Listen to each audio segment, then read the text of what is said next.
Hello friends, welcome back to my channel beautiful life with Reena.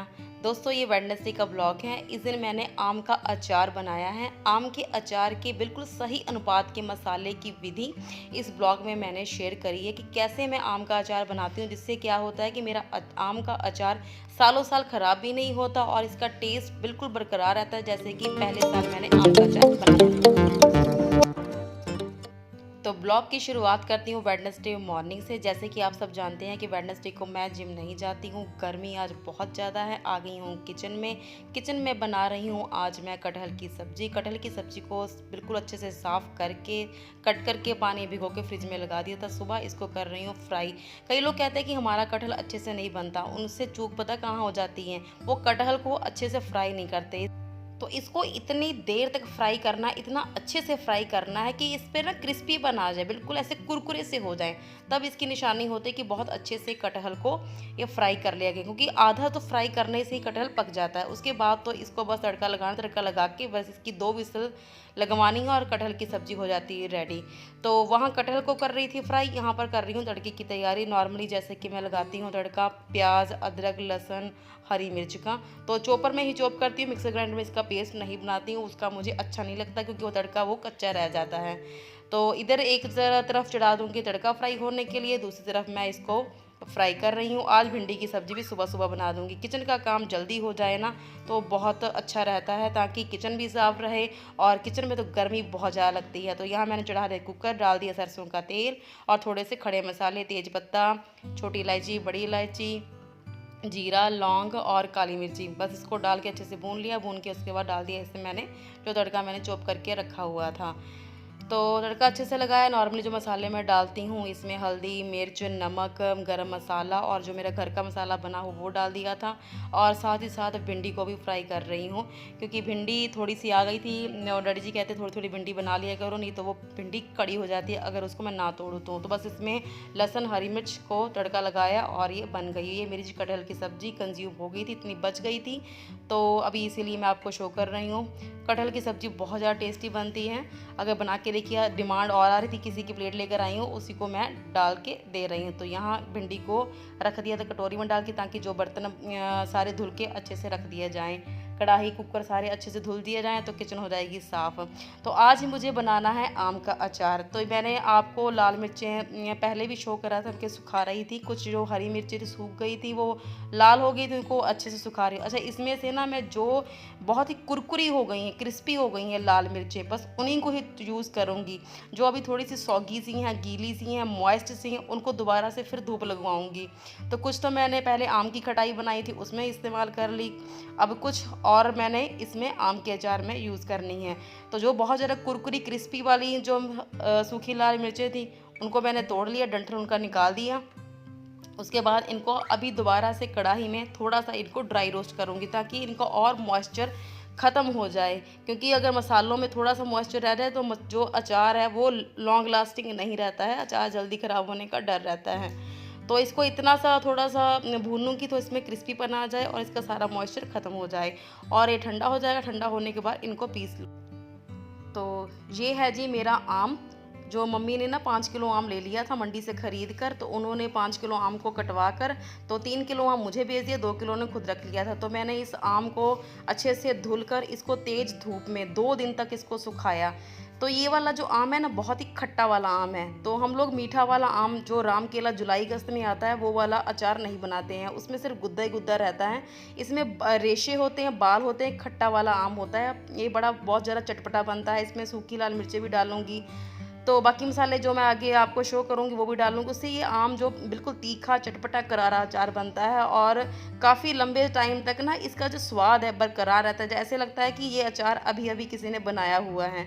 तो मैंने इसको अच्छे से सुखा लिया था, अच्छे से कपड़े में बांध के ही इसको सुखाया था। जो पोटली सी दिख रही है ना चुन्नी की, पहले मैंने कॉटन की चुन्नी से बांधा था, फिर दूसरी वाली चुन्नी से बांधा कि इसमें मिट्टी, डस्ट बिल्कुल भी ना जाए।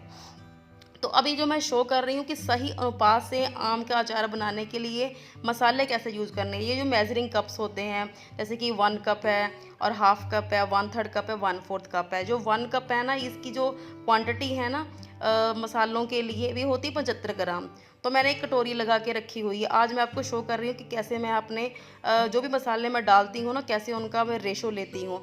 तो ये 75 ग्राम की जो ये मेजरिंग कप है, तो उसको मैंने 2 कटोरियाँ, मतलब मेजरिंग कप के 2 बारी मैंने स्कूप को इस कटोरी में डाला था। तो ये मेरा 150 ग्राम की कटोरी है।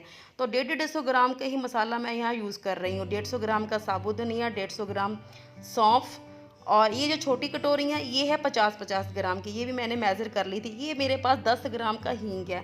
हींग डालना बहुत ज़रूरी है अगर आपने आम के अचार की शेल्फ़ लाइफ को बढ़ाना है और उसका टेस्ट भी बरकरार रखना है।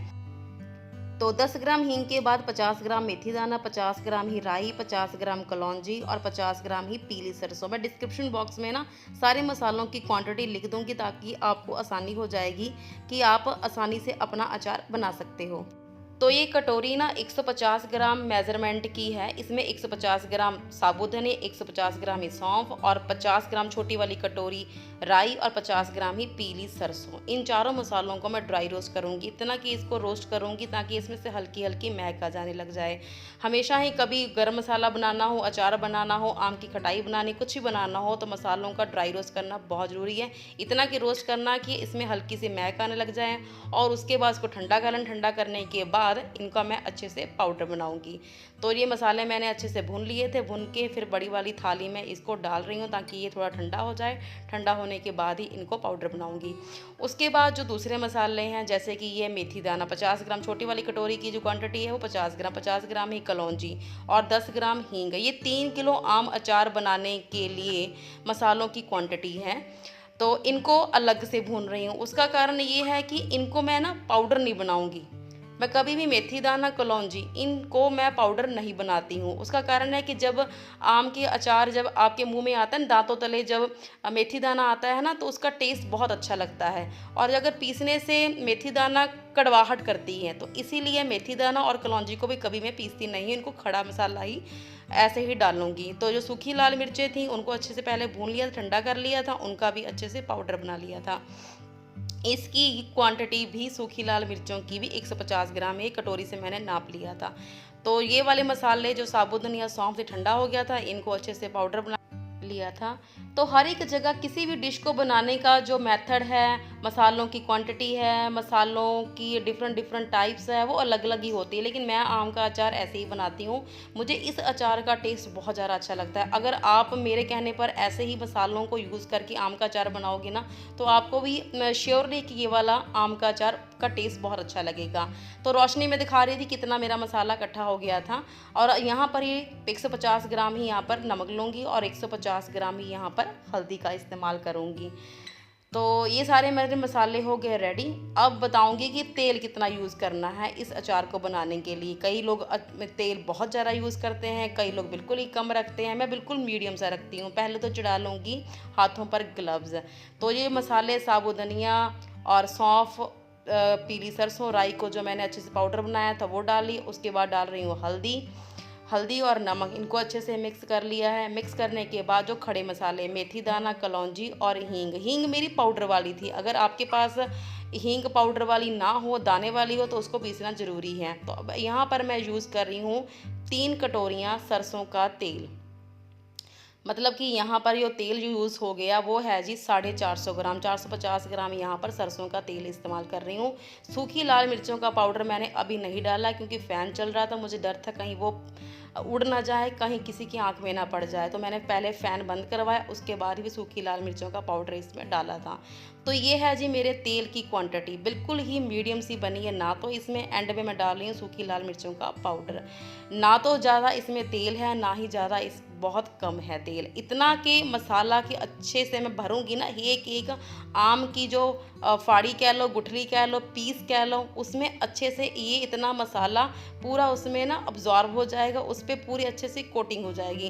किसी भी अचार को खाने का टेस्ट तभी आता है कि उसमें मसाला और वो जो चीज़ हम खा रहे हैं वो दोनों का ही टेस्ट बराबर से है। कई लोग बिल्कुल ही सूखा अचार बनाते हैं, मतलब उनमें मसाला होता ही नहीं है, और कई लोग क्या करते हैं सिर्फ तेल और नमक हल्दी का ही अचार बना लेते हैं।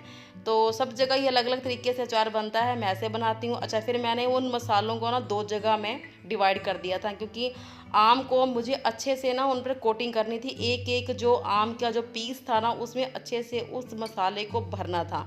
तो मसल के पूरा अच्छे से भर रही हूँ, और दूसरी थाली में भी रखा हुआ उसको भी भरूँगी। तो थोड़ा थोड़ा मैं ले रही हूँ, सिस्टर की हेल्प ले रही हूँ, तो उसको कह रही थोड़ा थोड़ा मुझे देती जा, ताकि मैं अच्छे से इसको मसाले की कोटिंग करती जाऊँ। फिर क्या करूँगी, इनको एक किसी साफ़ डब्बे में भर के रख दूँगी 15 दिन के लिए तेज़ धूप में। जितनी बार जाऊँगी, कोई भी जाएगा उसको कह दूँगी या मैं खुद जाऊँगी, अचार को अच्छे से शेक करना है। 15 दिन के बाद अचार खाने के लायक हो जाएगा। और ये अचार ना आप रख लोगे ना, कभी भी ख़राब नहीं। कई लोगों का कहना है कि हमारे हाथ का आम का अचार ख़राब हो जाता है। अगर सही तरीके से बनाओगे ना, तो कभी भी कोई भी अचार ख़राब नहीं होगा। ये 3 डब्बे तैयार कर लिए थे, छोटा वाला डब्बा सिस्टर को देने के लिए। तो अचार बन गया था, तो और डब्बे लगा दिए थे धूप में। अभी तो हो रहा था दोपहर का टाइम। जो पहली हार्वेस्टिंग हमारी यहाँ मकई की हो गई थी। ये 3 छल्लियाँ डैडी जी लेकर आए थे, तो हम तीनों बहनें ही थी, तो मैंने 3 छल्लियों को बॉयल कर लिया और बाद में फिर नमक नींबू लगाकर खाने को दिया। तो अद्विका ने भी छल्ली ले ली थी, वो भी पूरा एंजॉय कर रही है खाने के लिए। वहाँ पर छोटी सिस्टर की बेटी, दोनों आपस में खेल रही हैं। बाकी बच्चे तो गए हुए हैं बैडमिंटन कोर्ट। चलिए जी, आज का ब्लॉग यहीं पर करती हूँ end. Bye bye, take care.